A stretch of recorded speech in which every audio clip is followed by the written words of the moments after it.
சிவபெருமானின் திருவிளையாடல் புராணம். சங்கத்தார் கலகம் தீர்த்த படலம்.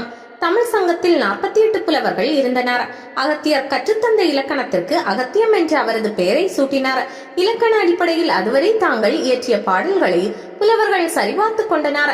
அதன் பின் இலக்கண அடிப்படையில் தங்கள் பாடலே சிறந்தது என ஒருவருக்கொருவர் வாதிட்டனர். யார் பாடல் உயர்ந்தது என ஒரு கலவரமே நடந்தது.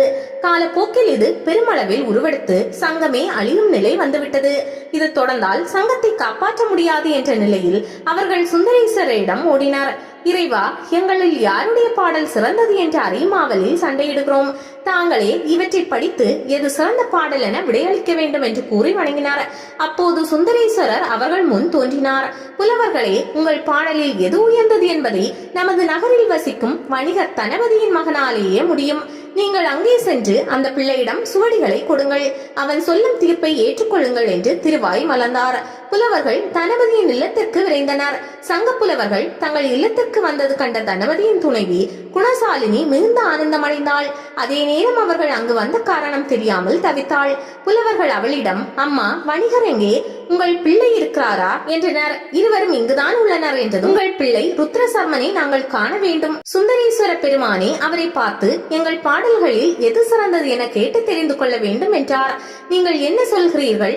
அவனால் பிறவியிலேயே பேச முடியாதே, அவன் எப்படி உங்கள் பிரச்சனையை தீர்த்து வைக்க முடியும் என்றாள் அவள். புலவர்கள் சிரித்தனர். அம்மா, இந்த தகவல் எங்களுக்கு முன்பே தெரியும். இந்த விஷயத்தையும் சுந்தரேஸ்வர பெருமான் எங்களிடம் சொல்லிவிட்டார் என்றதும் ஆச்சரியப்பட்ட அந்த தாய், பேச முடியாத தன் பிள்ளைக்கு இத்தகைய ஒரு பெருமையா? சுந்தரேஸ்வரா, மதை மண்ணில் வசிக்கும் யாரையும் நீ கைவிட்டதில்லை என கோயில் இருக்கும் திசை நோக்கி கைகூப்பி வணங்கினாள். சங்க புலவர்கள் ருத்ர சர்மனை சந்தித்தனர். தங்கள் பிரச்சனையை எடுத்து சொன்னார்கள். தமிழ் சங்கத்திற்கே வந்துவிட்டார் ருத்ர சர்மன். புலவர்கள் தங்கள் பாடல்களை பாட ஆரம்பித்தனர். அவற்றில் பிடித்தமானவற்றை தாளம் போட்டு ரசித்து கேட்டார் அவர். இறுதியாக நக்கீரர், கபிலர், பாணர் ஆகியோரின் பாட்டுகளே உயர்ந்தவை என தீர்ப்பளித்தான். அதற்காக மற்ற பாடல்களையும் அவர் புறம் தள்ளவில்லை.